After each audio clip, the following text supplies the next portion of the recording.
여러분 안녕하십니까? 목요일 아침 여수 MBC 뉴스투데이입니다. 남극에서 국책 연구를 수행하던 쇠빙연구선 아라온호가 해외에 고립돼 있던 우리나라 원양 어선들을 구해 어제 광양항에 입항했습니다. 입국자들 중 코로나 확진자는 없지만 혹시 모를 가능성에 대비해 승선원 모두 2주간 격리될 예정입니다. 강서영 기자입니다. 7,500톤급 쇠빙연구선 아라오노가 5만 7천 킬로미터의 항해를 마치고 광양항에 입항합니다. 지난해 말 남극 연구를 위해 인천항에서 출항한 지 182일 만입니다. 함께 타고 있던 고립 원양어선 선원들도 수개월 만에 한국 땅을 밟았습니다. 지난 3월 파푸아뉴기니 해상에선 한성기업 소속 원양어선 림 디스커버러호가 암초와 부딪혀 침몰했습니다. 선원들은 모두 구조됐지만 코로나19로 현지 공항과 항만이 폐쇄돼 파푸아뉴기니에 고립된 상황이었는데 때마침 남극 연구를 마치고 돌아오던 아라오노가 당국의 협조를 통해 어선원들을 태우고 귀국한 겁니다. 선장한테는 상당히 충격적이고 우울했었는데 일단 선원들이 한국에 오게 된 거에 대해서는 감사할 뿐이지. 코로나19 전파를 우려해 선내에서 공간을 분리해 숙식해온 아라오노 승선원들과 어선원들은 입국 후에도 2주간 격리될 예정입니다. 승선원들 중 한 명은 발열 증상을 보여 코로나19 검사를 받았지만 음성 판정을 받았습니다. 아라오노는 지난 1월에도 남극해에서 표류하던 우리나라 원양어선을 구조했고 지난해에도 남극에 고립된 중국인 조사단원들을 구조했습니다. 이러한 구조 활동으로 인한 일정 변동, 계획된 연구 작업 지연 등으로 인해 고충이 따릅니다. 하지만 국내 첫 쇠빙 연구선으로서 어려움에 처한 국적선에 많은 도움을 줄 수 있습니다. 해양수산부는 앞으로도 타국 먼바다에서 조업을 하다 코로나19로 공항과 항만이 폐쇄돼 어려움을 겪는 어선원들을 적극적으로 지원하겠다고 밝혔습니다. MBC 뉴스 강서영입니다. 광양시가 300억 원을 투입해 재난기본소득이라는 정책 실험에 나선 지 일주일째입니다. 곳곳에서 지역 경기가 조금이나마 살아나고 있다는 신호가 나오고 있는데요. 사용처와 활용도에 대한 고민도 필요해 보입니다. 김종수 기자가 취재했습니다. 연휴를 앞두고 주문량이 밀리면서 직원들도 분주합니다. 코로나19로 경기 침체가 이어지면서 직원 절반 이상이 일을 그만뒀던 터라 바쁜 일상이 더욱 반갑기만 합니다. 특히 지난 22일부터 긴급 재난생활비가 지급된 뒤 시민들의 소비가 늘면서 지역 상인들의 호응도 이어지고 있습니다. 주문이라든지 어디 또 조금씩이라도 이렇게 모임이라도 이렇게 재개가 조금씩 되면서 저희들 코로나 전에 그 매출에 비하면 한 절반 정도 수준까지는 올라가지 않았나 싶습니다. 식당가의 풍경도 마찬가지. 올봄 매화축제 취소와 맞물려 방문객 감소폭이 뚜렷해지면서 식당마다 개점 휴업 상태를 겪기도 했지만 긴급 재난생활비로 외식을 하려는 인파들이 점차 늘면서 매출도 회복 추세를 보이고 있습니다.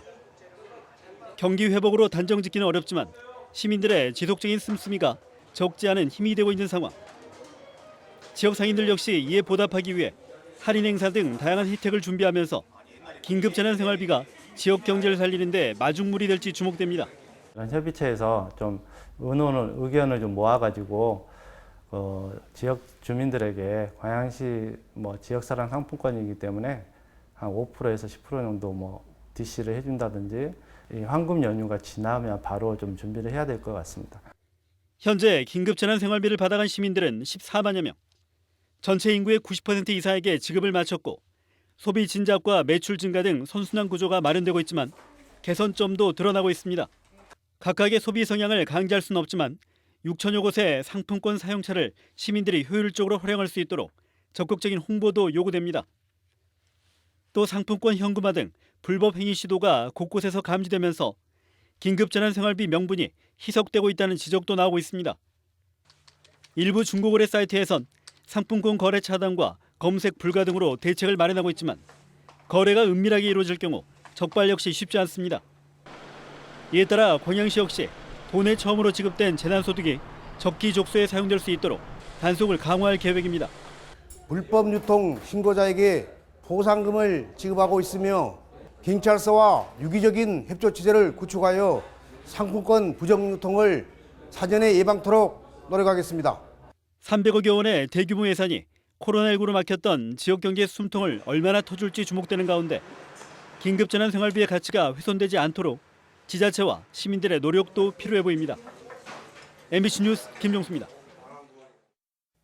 광양시가 각 기관들과 협조해 광양사랑 상품권 구매를 확대합니다. 광양시는 오는 6월까지 공무원 노조, 공공연대 노조 등과 함께 광양사랑 상품권 7억여 원어치를 구매해 지역상가에서 사용하기로 했습니다. 이와 함께 광양시는 코로나19로 피해를 입고 있는 취약계층을 위해 공무원들이 모금한 1,800여만 원을 사랑나눔 복지재단에 기탁했습니다. 여수 지역 시민단체가 재난 기본소득의 확대 지급을 위해 지자체와 의회에 적극적인 노력을 촉구했습니다. 여수 시민단체 연대회의는 어제 성명서를 통해 정부의 재난지원금 지급 대상이 전 국민으로 확대된 만큼 여수시도 상위 30%에 지급하겠다는 기존 계획을 철회하고 모든 시민들을 대상으로 재난 기본소득을 지급해야 한다고 주장했습니다. 연대회의는 또 다른 지역의 경우에는 시의회가 집행부와의 신속한 협력을 통해 재난 기본소득을 지급하고 있다며 여수시의회가 여수시와 긴밀하게 소통해 지급 대책을 논의해야 한다고 강조했습니다. 코로나19 확산세가 절정에 달했던 지난 3월, 광주 전남의 소비 액수는 10에서 20% 감소한 것으로 나타났습니다. 호남지방통계청이 발표한 산업활동 동향에 따르면 지난달 광주의 소비 액수는 작년 3월에 비해 20.5% 줄었고 전남은 10.8% 감소했습니다. 특히 광주 지역 대형 소매점 판매액은 1년 전보다 26.4% 줄어 오프라인에서 소비 부진이 더 심했던 것으로 분석됐습니다. 차세대 방사관 가속기 유치를 놓고 전남과 충북, 강원과 경북이 어제 유치 계획서를 냈습니다. 사업비 1조 원, 생산 유발 효과 6조 7천억 원 규모의 초대형 국책사업 대상지는 일주일 뒤에 결정됩니다. 양현승 기자입니다. 초정밀 거대 현미경으로 불리는 차세대 방사광 가속기. 초미세 영역에서의 물질 변화를 세밀하게 관찰할 수 있는 장비입니다. 반도체와 신약, 로봇, 바이오 등 초정밀 기술 산업 발전의 필수적인 시설로 연관 기업 유치까지 뒤따를 전망입니다. 1조 원대 사업비가 투입돼 수조 원대의 부가가치 효과를 가져올 것으로 분석됩니다. 전남 나주는 충북 오창, 강원 춘천, 경북 포항과 경쟁 중입니다. 전남은 정책적인 판단을 원합니다. 이미 충청권과 영남권에 가속기가 있는 만큼 전국 최하위 수준의 연구 환경을 개선해 균형 발전을 해야 한다는 겁니다. 특정 지역에 대형 국적 연구시설이 많이 밀집돼 있으면 국가 전체적으로는 사실은 좀 불리하거든요. 충북은 전국에서의 균등한 접근성과 연구 인프라, 경북은 기존 가속기 운용 경험과 전문 인력, 강원은 뛰어난 수도권 접근성을 내세우고 있습니다. 100점의 배점 가운데 입지 조건이 50점을 차지하고 있습니다. 접근성과 편의성, 배후도시 여건, 연구 연계 가능성 등의 평가 결과가 관건입니다. 냉정하게 전남에 유리하지 않은 조건입니다. 과거 정책적 판단으로 충청권과 영남권에 집적된 연구 인프라, 또 그로 인해 산업과 기업이 몰려있는 상황이 또 다른 평가에서도 이점으로 작용하는 겁니다. 쉽게 말해 잘 사는 집은 계속 잘 살 수밖에 없는 구조인 겁니다. 평가에 포함되지 않은 가치가 얼마만큼 평가에 반영될지가 관심입니다. 당장의 효율성을 위한 대형 연구시설의 특정 권역 중복 투자냐, 장기적 관점으로 국가 균형 발전에 기여하는 투자이냐, 지역별 여론전으로 유치 경쟁이 가열된 방사광 가속기 사업은 5월 7일 우선 협상 지역 발표만 남겨두고 있습니다. MBC 뉴스 양혜승입니다. 한편 전라남도가 방사광 가속기의 호남권 유치 당위성을 알리기 위해 제작한 유튜브 홍보 영상이 공개 20여일 만에 66만 뷰를 기록했습니다. 방사광 가속기 홍보 영상은 방사광 가속기에 대한 개념을 국민과 시도민에게 설명하고 호남권에 들어서야 할 이유를 알기 쉽게 만들었다는 평가를 받고 있습니다. 한편 전남도는 어제 방사광 가속기 유치 신청서를 과학기술정보통신부에 제출했으며 다음 달 7일 최종 후보지가 발표될 예정입니다.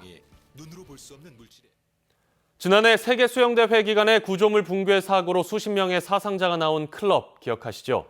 이 클럽이 일반 음식점으로 등록된 사실이 알려지면서 음식점에서 춤을 출 수 있도록 허용한 조례를 폐지해야 한다는 논의가 있었는데요. 해당 구의회는 그렇게 하지 않았습니다. 우종문 기자입니다. 지난해 7월 구조물 붕괴 사고로 36명의 사상자가 발생한 광주 상무지구의 한 클럽. 일반 음식점으로 등록된 클럽이 수차례 불법 증축을 하는 동안 당국의 점검이 없었던 사실이 알려지며 음식점에서 춤을 출 수 있도록 허용한 조례를 폐지하라는 요구가 빗발쳤습니다. 사고 직후 구성된 광주 서구의회 조사특별위원회 역시 조례 폐지를 구청에 권고했습니다. 그리고 9개월, 서구의회는 조례를 폐지하는 대신 개정안을 통과시켰습니다. 객석에서 춤을 추는 행위가 허용되는 일반 음식점 운영에 관한 조례 전부 개정 전회안은 가결되었음을 선포합니다. 개정안에는 임의 사항이었던 구청의 지도 점검을 의무로 하고 업소들이 3년마다 춤 허용 업소 지정을 갱신해야 한다는 내용이 담겨 있습니다. 개정안에 찬성한 의원들은 조례 때문에 사고가 난 게 아니다. 조례를 폐지하면 소송을 당할 수 있다는 이유를 들었습니다. 손해배상을 철회하게 되고 이거 당연히 패소하게 되고 그에게 손배소를 물게 되는.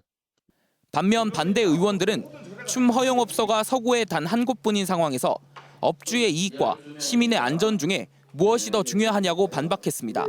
당연히 시민들의 여론을 반영해서 의회가 폐지를 해야 된다고 봅니다. 강화를 해도 부족할 판에 완화한 것은 시민들의 여론하고도 맞지 않다고 봅니다. 개정안에는 면적 제한 규정이 사라져 오히려 이전 조례보다 후퇴했다는 지적도 나왔습니다.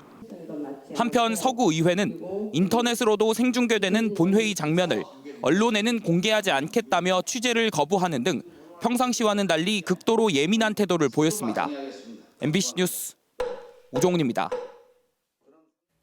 양귀비를 재배하던 섬 주민들이 무더기로 적발됐습니다. 여수해양경찰서가 지난 13일부터 도서 지역을 중심으로 양귀비 대마 특별단속을 실시한 결과 텃밭에서 양귀비 60여 주를 재배해온 80살 A씨를 포함해 12건이 적발돼 양귀비 234주를 압수했습니다. 양귀비와 대마를 허가 없이 재배하거나 사용하다 적발되면 5년 이하의 징역이나 5천만 원 이하 벌금형을 받게 됩니다. 여수 진모지구의 영화 명량의 후속작 제작을 위한 세트장이 들어설 예정입니다. 여수시는 어제 영화사 빅스톤 픽처스와 업무 협약을 체결하고 여수 진모지구 6만 6천 제곱미터를 세트장으로 활용할 수 있도록 3년 동안 유상 임대하는 한편 8억 원의 인센티브를 지원하기로 했습니다. 이와 함께 영화사 측은 해당 부지에 55억 원을 들여 영화 세트장을 조성한 뒤 오는 6월부터 2022년 말까지 영화 명량의 후속작 2편과 드라마 1편을 제작할 예정입니다. 전남권을 포함한 전국의 환경단체가 석탄발전소의 퇴출을 요구하며 동시다발적 집회에 나섰습니다. 전남지부를 포함한 전국 16개 환경운동연합은 어제 주요 화력발전소 앞에서 집회를 갖고 삼천포 석탄발전소 1, 2호기 폐쇄를 환영한다는 입장을 밝히며 기후위기와 미세먼지를 유발하는 석탄발전소를 2030년까지 퇴출시킬 것을 촉구했습니다. 환경운동연합은 또 광양만권에는 포스코 광양제철소 등 대규모 대기오염물질 배출원이 집중돼 있다며 이에 맞는 미세먼지 종합대책도 시행해야 한다고 덧붙였습니다. 순천대학교가 다음 달부터 지역민 600여 명에게 무료로 인문도서를 나눠주는 캠페인을 시작합니다. 전라남도에 주소를 두고 있는 지역민이라면 누구나 신청할 수 있고 신청 권수는 한 가구당 한 권씩, 도서 가격은 최대 2만 원까지로 제한됩니다. 순천대는 코로나19로 경영난을 겪는 지역 서점을 활성화하기 위해 캠페인을 계획했다며 독서 후 독후감을 제출하면 6명을 선정해 지역사랑 상품권도 지급할 계획이라고 밝혔습니다. 광주의 모 여고 동창생들 수십 명의 명의가 무단으로 도용됐다는 신고가 접수돼 경찰이 수사에 들어갔습니다. 광주 광산경찰서에 따르면 광주 모 여고를 졸업한 학생 수십 명의 명의가 도용돼 광산구에 위치한 모 업체에 취업돼 있다는 신고가 광주경찰서에 잇따라 접수됐습니다. 피해자들은 긴급 생계비를 신청하기 위해 소득금액 증명원을 뗐다가 일한 적 없는 업체에서 근로소득이 지급됐다는 내용을 확인하고 경찰에 신고했습니다. 경찰은 이 학교 졸업생들의 신상 정보가 유출된 정황을 확인하는 한편 해당 업체의 불법성 여부도 조사할 방침입니다. 순천시가 화물 전세버스 종사자의 긴급 생활안정 자금을 지원합니다. 순천시는 코로나19의 여파로 생계에 어려움을 겪고 있는 화물 자동차와 전세버스 운수 종사자를 대상으로 1인당 50만 원씩 긴급 생활안정 자금을 다음 달 지급할 예정이라고 밝혔습니다. 신청 기간은 다음 달 11일까지 2주간으로 신청자는 관련 제출 서류를 준비해 순천시청 교통과를 직접 방문하거나 등기 우편을 통해 신청하면 됩니다. 중국 산시성 교육당국이 전남도에 마스크 1만 5천 장을 보내와 미담이 되고 있습니다. 산시성 교육청은 지난해 전라남도 교육청과 글로벌 교육 교류에 관한 협약을 체결해 우호 협력 관계를 쌓아오고 있습니다. 전남도 교육청은 해당 마스크를 대면 개학 이후 방역 물품으로 활용할 계획이라고 밝혔습니다. 목요일 아침 여수 MBC 뉴스투데이 마칩니다. 여러분 고맙습니다.